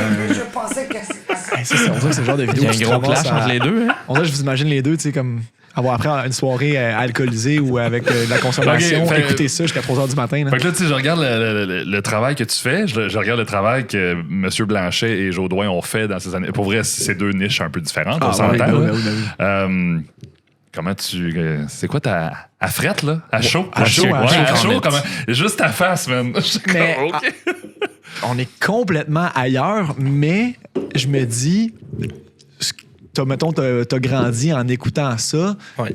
À cette époque-là, c'était valide et c'était bon pour... Ouais. Tu sais, là, c'est comme un peu sorti de son contexte et de son époque. Fait Ben que oui. c'est comme facile quand même, veux pas de le regarder d'en haut. Peut-être qu'on va regarder Luca et Léo dans 15 ans, dans 20 ans, puis faire... Ouais. Aïe, Ouais. voir qu'on faisait ça, mais je veux dire, ça t'a pas fucké. Regarde, Ben! ça vous... Ouais? Non, mais t'es rendu... C'est que moi, ça m'a donné des référents un peu à gauche. Tu sais, Ouais. c'est de l'humour à gauche. Oui. Tu sais. Puis que j'utilise encore aujourd'hui en pub. Là, avec ce que Bruno Blanchet fait est encore aujourd'hui une source d'inspiration dans mon travail. Tu sais. Donc, c'est positif. C'est positif. Fait que C'est pas pour tout le monde. Non, ça, c'est non, sûr. non, exact, Ouais. exact. Clairement, si tu vois que c'est pas pour tout le monde, Ouais. mais reste que pour l'époque, je pense que c'était correct que ça soit ça. C'était fait avec les moyens qu'ils pouvaient. Puis, tu sais, moi, là, parce qu'au début, je pensais que tu allais me montrer. Parce que là, moi, donc, je vois qu'on n'a pas les mêmes émissions jeunesse parce qu'on n'a pas le même âge. Tu sais, moi, mais tu sais, c'était quoi, toi? Teletubbies, Cornemuse. Moi, j'écoutais Cornemuse religieusement. Moi, c'est plus ça aussi. On est du même âge. Puis, pas mal. Puis, c'était cool pour l'époque, là. Ouais. C'était bien correct. Bon, c'était pas non plus la même notion éducative. Nous, on est vraiment dans le. Tu sais, la prémisse de notre émission, c'est à l'ère de la désinformation. On veut répondre aux questions que les jeunes se posent. Fait qu'on va. C'était-tu dans Cornemuse qu'il y avait comme un chien en 3D, là? Non, c'était dans Macaroni tout garni. Ouais. Macaroni. Je l'ai vu, je l'ai vu récemment, Macaroni tout garni, puis dans ma tête, le chien, il était comme réel, tu sais. Ah ouais. Puis là, je l'ai revu, puis j'étais comme. C'était les premières phases de 3D, ça. Ouais. Genre, il flotte dans l'espace un peu, puis comme les pieds glissent, en tout cas, c'est assez spécial. Là, mais c'est ça. Puis ça, là, on est comme plus, veut pas dans la comme histoire, fiction, studio, tu sais. Fait que c'est complètement autre chose, mais. Mais c'est fou que dans ces années-là, je parle comme j'avais 50 ans, mais comme il se soit assis, je me rappelle plus à quelle chaîne c'était. À quelle chaîne c'était diffusé? C'était pas Radio-Can. Canal Famille. Canal Famille, voilà. Pinky Canal Famille. Puis qu'il arrivait avec un... Je sais même pas si on scriptait la moitié de ce que tu vois là. Ça a l'air beaucoup d'impro. Ça a l'air d'être un peu de l'impro. Puis ils sont arrivés avec ça, tu sais. Puis ils ont fait, hey, moi, je vais animer un show jeunesse un peu cave. Puis ça va faire rire cette génération-là. Puis c'est ça qu'ils ont fait. Il y avait plus de liberté à l'époque. Fait que là, tu te dis, hey, on va se prendre un château, on va se déguiser niaiseux. Il y a ça aussi qui était possible à l'époque, qui ne l'est plus aujourd'hui, puis c'est bien correct. Mais il y a des fois, veux pas que tu veux essayer des affaires, mais là, il faut quand même avoir tout le temps l'approbation de tout. Et c'est correct, mais je pense que. Mais je pense que Télé-Québec le fait quand même encore. Il y a une programmation, on veut pas, là, quand même extravertie, puis ils essayent des affaires, puis ils partent des nouveaux shows. Puis je trouve ça quand même le fun qui essayent, du moins, malgré le fait qu'on peut pas tout faire. Là, pour du jeunesse, c'est beaucoup plus encadré. C'est réglementé. Là. Mais je parle juste Télé-Québec en général. Je pense qu'ils sont quand même dans le game à vouloir. Ils ont parti plein de nouveaux shows. Je trouve ça cool. Moi, j'avais une question. Vas-y, parce que moi, en ce moment, j'en ai pas. Moi, j'en ai plein. Vas-y. Là, écoute. J'ai l'impression que ça va bien en tabarnouche pour Luc Gentil. Right? Sur 10, mettons, ça va combien bien? Ben oui, mais le monde. Mais c'est drôle, même hier sur Instagram, on prend des nouvelles d'une amie qui répond à une story. Elle dit, le monde me dit ça a l'air de bien aller tes affaires. Ouais. Parce que beaucoup, je pense, à cause du show jeunesse. Mais reste que là, vu qu'en ce moment, tu sais, c'est niaiseux, mais moi, je suis dans la gratitude. Mais vu que ce show-là, il est fait, il est fini, je sais pas s'il y a une saison 2. Faut aussi, comme je te dis, vivre avec la petite incertitude de ça va super bien, là. Je veux dire, je travaille, je veux dire, j'ai plein de beaux contrats qui continuent d'animation de foule, j'ai des petites, tu sais, je lance des perches, je veux pas, parce que faut aussi, je peux pas juste non plus, moi j'ai fait une saison 1, le téléphone va sonner. J'écris des courriels là, à des productrices, à des boîtes de casting pour faire de la pub, parce que je veux pas, je veux me mettre out there, tu sais, on a comme pas le choix. Fait que ça va bien, mais je suis pas là à juste comme être fier de moi puis that's it. Fait que ça va bien, mais dans ma tête, c'est pas que je serai jamais content, satisfait, mais ça peut toujours aller mieux. Ça peut toujours aller mieux, mais. Tu l'as mentionné tantôt par rapport à comme la présence ou le développement d'affaires, je vais l'appeler de même, d'un humoriste ou d'un animateur, n'importe qui de public sur les réseaux sociaux. Tu as dit, ils ont pris Léo, qui a, je sais pas combien, 40 000 followers sur ses plateformes. Puis toi, tu t'es dit, moi, j'ai pas ça, mais comment ça qu'ils m'ont pris, etc. Sens-tu que tu dois éventuellement investir du temps là-dedans pour te garder à jour? Ou est-ce que... Parce que là, tu viens de nommer des approches un peu traditionnelles. J'écris à des boîtes de casting, j'écris à des producteurs, etc. Moi, est-ce que tu as une intention de faire de quoi en ligne ou dans l'univers du contenu un peu plus prochainement? Ou... c'est tout le temps dans ma tête. C'est pas, je me challenge moi-même. J'ai comme pas la réponse. C'est une excellente question, mais j'ai pas la réponse. Mais oui, là, tu sais, j'ai souvent j'ai des idées de... Des fois, je me dis avec un ami, je devrais. Tu sais, combien de fois je me suis dit, là, pendant que j'étais à l'école de l'humour, là, il faut que je fasse des TikTok parce que là, mes amis en faisaient. Mais concrètement, je veux-tu vraiment faire. Tu sais, m'obliger à poster, je pense pas que je vais être dans cette dynamique-là, mais par contre, c'est sûr que quand je le vois, là, tu sais, quand je fais un petit vidéo pour le fun, le monde aime ça, puis il veut pas, je le fais pour moi. Quand je sors ma machine de loop, puis je me fais mon fun à niaiser, à la base pour moi. Après ça, je vais pas mentir que quand j'ai genre 200 likes sur Instagram, je suis bien content, là, tu sais, parce que pas le monde sont comme, hey, c'est hot, Lucas, je sais que je les ai fait rire, puis c'est ça que j'aime faire dans la vie, faire rire mon monde, là, tu sais, au final. Fait que je veux pas, genre, m'obliger, mais je pense qu'à un moment donné, quand je vais vraiment avoir la bonne idée, elle va se faire comme de facto. Je veux pas m'obliger à vouloir faire de quoi puis à me forcer à le faire. Ouais. Mais c'est une question que je me pose, je pourrais dire, à toutes les semaines. Là. Ah, littéralement. Hein? Genre, hey, je devrais faire. Ouais, j'ai fait un brainstorm avec mon ami la semaine passée. On devrait faire des vidéos. Puis là, on brainstorm, mais ça va-tu aboutir? Pour être bien honnête, je le sais pas. On dirait que des fois, il y a comme. Peut-être que je me pousse plus à le faire. Mais je suis pas là non plus à me dire à tous les jours, faut que je fasse une story. Ça prend de la rigueur. Mais peut-être que je devrais parce que du monde, on le voit, il y a plein de monde qui se dit, tu sais, qu'ils le font littéralement. Là. Oh, oui. Tu sais, ils se sont dit, le défi, je vais poster à tous les jours pendant 1 mois pour essayer de voir. Ça se peut que ça marche pas, mais ça te coûte quoi? Ça te coûte du temps. Plus souvent que moi, il y a un très gros impact quand tu le fais. C'est vraiment régulièrement. Là, je vois ce que tu t'en vas avec ton téléphone. Il te texte pas d'en face, mais c'est qu'on a trouvé évidemment des exercices de créativité. Puis on est des grands fans de ton plus grand hit. Voilà. Dans les salles de montre qui n'ont jamais de montre. Une salle de montre pleine de poignées de porte. Hey, ou la logique. C'est un mec qui connaît bien cuisiner, mais je sais pas, quelle heure qui est. C'est mon bref. C'est le genre d'humour à moi et Dominique, ça. Ça, c'est très Bruno Blanchet, là. Ah ouais, vraiment. Tu dis qu'il y a 4 heures, j'en ai aucune idée. Une salle de montre avec pas de montre. Tu vraiment une salle de montre. Comme le chocolat non sucré. À quoi bon exister? Dans la salle de l'eau, il y en a pas dans la salle. J'ai jamais vu une salle de montre. De montre, Swatch, Rolex, Cartier. Je veux savoir quelle heure qui est. Je veux vous taper NW. Je veux savoir quelle heure qui est. Hey! Ça va faire mal à personne, hein, une petite trotteuse. Ouais. Ça, je sais pas si vous avez le référent, mais c'est fortement inspiré de Marc Rebillet, qui est comme qui a la même console que moi, mais plus grande, en robe de chambre. C'est assumé que c'est comme c'est comme la légende. Lui, c'est un musicien, chanteur. Fait que ce qu'il fait, lui, c'est comme... il remplit des salles, il remplit des forums. Il fait des tournées mondiales. Puis moi, je le connaissais. Je peux dire, le gars qui se vante, là, je le connaissais quand il était pas connu, là, mais tu sais, sur Instagram, là, il y a pas beaucoup d'abonnés. Puis lui, ça l'a explosé. Savais-tu que lui, avant qu'il fasse ça, il avait fait un genre de hit viral en 2009? Que genre, il fait la file pour les iPhones. Puis il est le premier dans la file, mettons, pour le iPhone 2, genre. Puis là, il y a une madame qui arrive avec ben gros du cash. Puis elle est genre, je t'achète ta place dans la file. Puis là, il est comme, OK, tu me donnes combien? Et genre, je te donne, mettons, je sais pas, 2000$. Il est comme, let's go. Là, elle donne 2000$, elle prend sa place dans la file, lui il s'en retourne dans la file. La madame elle rentre, puis t'avais juste une limite que tu peux acheter un iPhone. Elle a pensé parce que t'étais là, tu pouvais en acheter genre 18, partir avec. Fait que lui, finalement, il s'est fait 2000$, il est allé dans la file. Puis là, fait que finalement, ils ont fait un genre d'entrevue à genre à TVA, là, mais au State. Il vient d'où, Marc? TVA, sur lui. C'est TVA, je pense. TVA, comme mais fait que genre, puis je l'ai vu récemment parce qu'ils l'ont montré. Il était comme, c'est le gars du iPhone il y a genre 10 ans.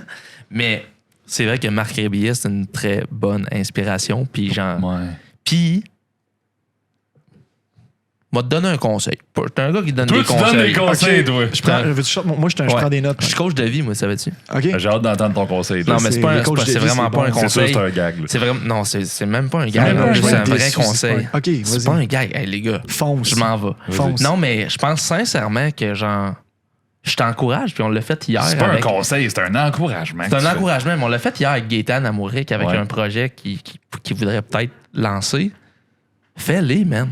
Ouais, c'est peut-être ça que ça me prend. Fais-les. All out. Et genre, sérieux, si t'as des idées, shoot-nous-les. On va t'aider, man. Moi, êtes-vous prêts? Ben oui. Sérieux. Okay. Parce que, sérieux, je pense clairement que créer du contenu sur la plateforme, sur les ou une plateforme, c'est quand même payant. Être, excusez mon français, crissement payant pour ta carrière. Ouais, mais c'est peut-être ça que ça me prend, les gars. You're sleeping on it. Puis genre, let's fucking go. Moi, j'étais... En 2020, je pense que c'est sorti en 2020, cette tune-là. Ouais. OK, j'étais en 2020. Tu sais, j'étais en train d'entretenir mon projet de contenu, etc. Puis là, moi, je te vois commencer à sortir ça. Puis moi, j'ai tout écouté, là, back to back. Puis tu sais, je pense que je t'avais écrit, hein. J'ai dit, hey, ça y va au toast. Puis je pense que j'avais dit, c'est une version francophone de Marc. On s'était un peu échangé sur l'équipement, etc. J'étais comme, il en faudrait un en français, quelque part dans l'écosystème, puis il n'existe pas. Fait que, tu sais, que ce soit ça ou d'autres choses, parce que clairement, tu as une habileté. Ouais, j'ai mon fun avec ça, vraiment. Oui, c'est drôle. Hein. Puis en plus, c'est un peu hommage à ton École nationale de l'humour. Toute l'équipe. Moi, je pense que ça pourrait être. T'as pas besoin de plus que qu'est-ce qu'on vient de voir. Puis de voir, c'est vrai. Tu sais, c'est cool. Je prends tout ça, je le mets dans mon petit sac, dans mon petit peluchon. Puis c'est niaiseux parce que de voir ça, je me dis juste. Moi, ça m'a marqué. C'était bon. Ouais. Mais c'est simple en plus. Là. Ouais, mais tu vois, ça n'a pas été forcé. C'est que j'ai eu à un moment donné le flash random dans la douche. Hey, salle de montre, il n'y a pas de montre. Puis là, j'ai fait. Puis là, une fois que j'ai l'idée, tu sais, écrire les petites paroles, ça m'a pris 30 minutes. Puis après ça, c'était du fun. C'est gossé pendant 2-3 heures avec l'iPhone. Puis, tu sais, mais j'ai eu l'idée, puis je l'ai fait tout de suite. Tu sais. Mais t'as raison qu'à un moment donné, faut pas juste j'attendre que j'aille le flash. Genre, ça se provoque des idées, ça se travaille. Puis fait que, tu sais, mais. Puis, tu sais, on en parlait hier encore avec Gaétan, mais je pense que le plus d'irritant que tu peux enlever à faire ça, comme moi avant les fêtes, un peu, j'ai commencé à faire des capsules informatives sur toutes les technologies, AI, etc. Puis c'était comme j'avais mon setup, il existe. La seule affaire que j'ai besoin de faire, c'est press play. Ça record pendant 15 minutes. Je fais une demi-heure de montage, je le publie. Que ça soit bon ou pas, je le publie. Mais c'est exactement. C'est ça qu'il faut faire. C'est ça. Après, ça, c'est vrai que juste de le faire, c'est ça le plus gros. Hein, en fait, c'est juste de le faire. On s'en fout. La réception après, c'est. Fais-les, man. OK, ben. Moi, pour vrai, fais-les. Je m'engage à l'essayer de le faire. Moi, j'ai écrit, mais j'y crois encore aujourd'hui, mais j'ai écrit en 2020. Je te regardais aller, puis j'étais OK, j'ai hâte. Puis si moi, j'embarque pas à grand-chose, à part le studio en 94, genre, j'ai un horaire qui me garde la tête ailleurs que sur mon téléphone. Mais tu sais, quand je te voyais passer, j'étais comme. OK, ça va être drôle en hostie. Puis j'aurais même pas été surpris qu'aujourd'hui, là, ça soit 25, 30, 40 000 personnes qui te suivent. C'est une minute, là, au final. Faut pas que parce que j'ai déjà fait au début, quand c'était mal fait dans mon... C'était genre des 4 minutes, puis c'était correct aussi. Je veux dire, tout est bon, là, mais je sais que là, il faut garder ça en genre... mettons, j'en refais, là, faut que ça soit des 60, là, mais gros max, parce que... Mais un peu comme Arnaud Soli, quand il y a des flashs, mais lui, justement, il attend pas d'avoir l'idée, là, il doit s'asseoir à un moment donné, puis juste le faire, ou le laisser, tu sais. Il se force à... C'est qu'il ça y rapporte des abonnés, puis c'est niaiseux, mais il veut pas des abonnés, c'est payant. J'allais dire c'est le futur. Je pense que c'est peut-être ça, man. C'est moins le futur que ça l'était avant, mais le nombre de vues est beaucoup plus le futur que les abonnés maintenant. Mais tu sais, mettons, tu la connais, c'est ton ami, tu l'as mentionné avant le podcast, mais Liliane. Lily, ouais. Qu'on connaît pas, qu'on aimerait bien avoir sur le podcast puis qu'elle nous parle de tout ça, mais... Invitation! Mais, tu sais, clairement... Tu envoie ici ce clip-là, tu peux-tu isoler ça? Ouais, on va Invitation! Toi aussi, dis-le. Lily! Pour vrai, ils sont cool. Je veux dire, ils se mettent pas de déo, il y a une petite odeur weird dans le studio, mais à part de ça, c'est malade. Non, mais pour revenir à ça, c'est pas vrai, on sent quand même. Non, vous sentez quand même solide. Frais. Non, vous sentez bon. C'est du Fiji que j'ai sur. Mais je pense que Lily, elle le fait très bien. Puis, tu sais, mettons, elle tombait pas tant dans mon feed parce que chaque personne a son feed différent. Mais ma blonde me partage ses vidéos à tous les jours. C'est ça. Puis elle s'écrit un public. Et elle se pisser dessus. Là. C'est fucking drôle. Quand elle revient du drôle, Mexique, là, puis qu'elle raconte tout ce qu'elle a mangé. Là. Exact. Quand elle se déguise, puis qu'elle se maquille, puis elle se prépare pour une date, puis à l'Halloween. Je me déguise en Cupidon. C'est un gros bébé lait. Excellent. Puis je pense, là, ça va être là mon conseil, c'est, tu sais, genre, avant de te coucher, t'écris 10 niaiseries, tu sais, puis le lendemain, t'es comme laquelle je prends là-dedans, puis je la fais. T'sais. Exact. Fais juste la faire. Tu l'as fait à l'école. Tu sais comment faire. Ouais. C'est 90% du monde le savent pas. C'est comme je sens que c'est comme une rencontre, pas à l'orienteur, mais un peu genre... C'est une intervention aujourd'hui. C'est un update carrière. Puis en plus, tu as dit, t'as le temps. Puis tu développes l'habitude à tous les matins. Je te dare de remplir une page de shorts musicaux qu'il faudrait que tu enregistres un jour ou l'autre. Puis là, dans cette page-là, il y en a un qui va te tenter plus. Puis tu le fais cette Exact. Des fois, c'est à moi d'explorer parce que je me rends compte aussi que j'aime bien ça, l'impro. Mais après ça, pour un genre de vidéo de même, tu sais, la salle de monde, c'est pas improvisé. C'est quand même écrit. Fait que c'est à voir... OK. C'est bon de... Le plus important, c'est de commencer. Exact. Puis de pas arrêter. Puis quand tu vas commencer, c'est sûr que tes premières vidéos, ils vont être corrects. Mais il y en a un qui va c'est de continuer puis de faire comme OK, bon, mais le dernier vidéo, il y a quelle affaire qui gosse un peu, je le referai pas dans celle-là. OK, parfait. Puis next thing you know, c'est Marc Rébiet qui va faire Yo, je suis à Montréal, telle date, c'est toi qui ouvre. Man, t'imagines-tu? Exact. Le gros fan noir. Non, exact. Vas-y, man. OK, les gars. On a confiance en toi. Watch out, ça s'en vient. Moi, j'aimerais savoir, Jay, qu'est-ce que tu dirais à des gens qui voudraient faire ce que toi... Jay. Non, j'aimerais savoir, Jay... OK, vous animez le podcast ensemble. OK, c'est ça que... Qu'est-ce que tu dirais à des gens qui veulent faire ce que toi tu fais dans la vie? Puis, pas obligé d'aller bien technique, mais comme tu as l'air d'avoir un vibe et une vision des choses qui est très payante en ce moment, puis je l'ai pas vu souvent, tu sais. Fait que, qu'est-ce que tu dirais à quelqu'un qui veut faire exactement ce que tu fais? Écoutez, moi, je vends une infolette, OK? C'est 25 $ par mois. Je veux pas juste tout révéler mes secrets maintenant comme ça, mais le lien en bas de l'écran. Non, pour vrai, il y aurait plein d'affaires, mais pour... là, moi, c'est vraiment en termes plus, je dirais, là, tu sais, travailler en télé, animation, c'est pas être gêné de le dire. On dirait que les fois, le monde, tu sais, t'es en bas de l'échelon, puis t'as comme peur de dire à la productrice que t'aimerais donc bien faire ça, mais si tu le gardes juste pour toi, il y a personne qui va le savoir. Ouais. Fait que c'est d'être curieux, de poser des questions. Tu sais, c'est drôle, il y a une maquilleuse qui m'a maquillé la semaine passée, puis elle me dit j'ai mon gars qui veut essayer de rentrer au bac en télé à l'UQAM. Tout de suite, j'ai dit hey, prends mon numéro, il m'appellera. Il m'a texté hier, il va faire ses auditions pour rentrer à l'UQAM là. Oh shit. Mais je le trouve cool, le gars. C'est sans prétention. Je vais juste y jaser, je vais voir ça. Je vais lui donner un peu la vibe pour. Je souhaite qu'il rentre, mais ça, c'est la bonne attitude à avoir de pas être gêné. Sa mère a parlé de moi. Parle au monde. Tu veux rentrer au bac en télé, tu viens d'en parler à un ancien qui va te donner des petits cues. Peut-être que tu vas arriver là avec un petit edge sur les autres. Peut-être que ça va t'amener. C'est juste de parle au monde, mets-toi en dehors. Il y en a du monde plus réservé en télé. Il y a plein de monde. C'est correct, mais fais-toi confiance. Sois là. Sois fin. Puis, en télé, j'ai l'impression que beaucoup, j'ai envie de dire, reste après. Va-t'en pas chez vous. Reste après, OK. Va-t'en pas chez vous. Reste après des fois. Des fois, ça te tente pas, puis c'est correct quand t'as d'autres choses, mais s'il y a juste un petit cocktail de bienvenue, t'es pas obligé de consommer, de prendre un verre de vin, mais des fois, juste d'être là, une conversation peut t'amener ailleurs. Fait que c'est pas d'être fake, là, de rester pour vouloir flasher, puis de peut-être je vais parler à un tel. Non, c'est plus si vraiment t'as envie d'être là, puis d'aller poser une question à la directrice artistique parce que t'aimes ce qu'elle fait, puis t'aimerais ça peut-être aller travailler avec elle une journée, puis l'observer parce que tu sais qu'elle travaille sur Chanteur masqué avec les grosses mascottes. Ouais. Dis-lui, parce que sinon, tu ne lui jamais faire les mascottes. T'sais, c'est juste, je pense, c'est la base, là, c'est ça. Wow. Dis-le. Juste dis-le. Verbalise, communique. Non, puis je réalise qu'il y a une grosse différence entre parler et communiquer. J'ai appris ça là, récemment, je suis plus en couple et tout, mais j'ai appris ça dans mon couple, dans plus mon couple, mais peut-être que je parle. Dans mon ex-couple, avec mon ex. Non, mais peut-être que je parlais plus que je communiquais. Ça serait mon conseil aussi pour que ça soit professionnel ou amoureux. Fait que c'est quoi? C'est écouter autant que de communiquer, mettons. Oui, mais communiquer, c'est dire vraiment, vraiment ce que tu penses dans le fond. C'est pas juste parler. Écoute la petite voix dans ta tête, puis après ça, sois pas gêné de le dire. Faut qu'on reste authentique, faut qu'on reste vrai, parce que je pense que t'es quelqu'un qui s'écoute, qui reste vrai. T'as fait une niaiserie avec Matéina au début, puis ça t'a amené une job. Toi, t'es un genre de tripeux qui est resté vrai, qui s'est créé un genre de réseau de malades avec le Van Life Saga, puis ça donne que vous êtes juste des entités qui s'écoutent, puis qui font leur petit bout de chemin, puis je pense que vous vous réveillez le matin, puis vous êtes heureux, puis vous vous couchez le soir, vous êtes heureux, puis je pense qu'on est tous un peu dans cette équipe-là. Là. C'est un peu ça le but. Là. La vie peut finir demain, on le sait pas. On est rien qu'une fois ici, fait qu'il faut comme essayer de s'amuser le plus possible. Comment s'amuser le plus possible, je pense, c'est en s'écoutant. Fait que, écoutons-nous. Job de Mike. J'ai rien à rajouter, man. C'était insane.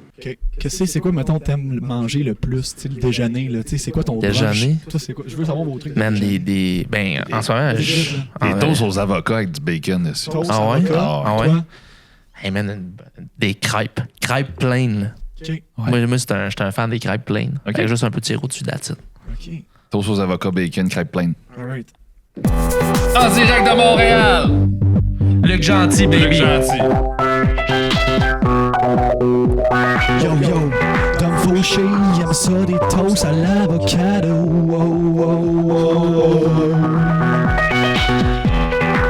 J'ai un ado, c'est plus des crêpes dans le sirop.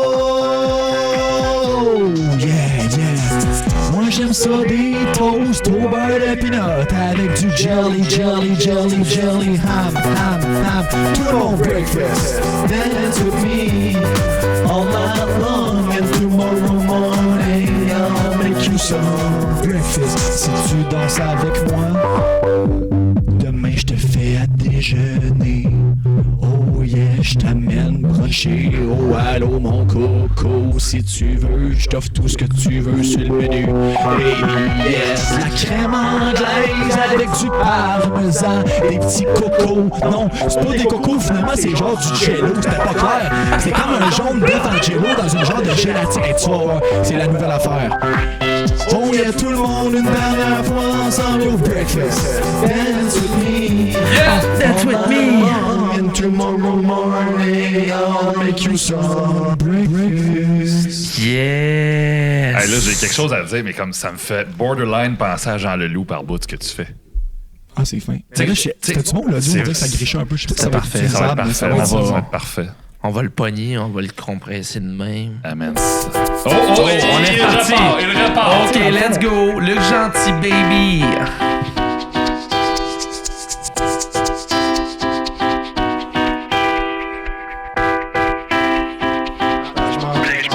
OK. Tu sais, les gars, dans le fond, là, vous m'avez juste motivé à continuer dans le droit chemin. Vas-y, par en avant, mon homme, tout le temps.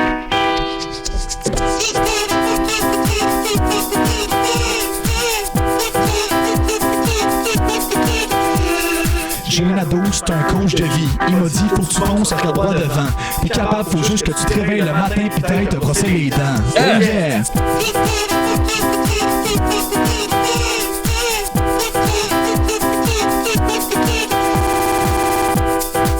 Oh yeah! Oh yeah! Oh yeah!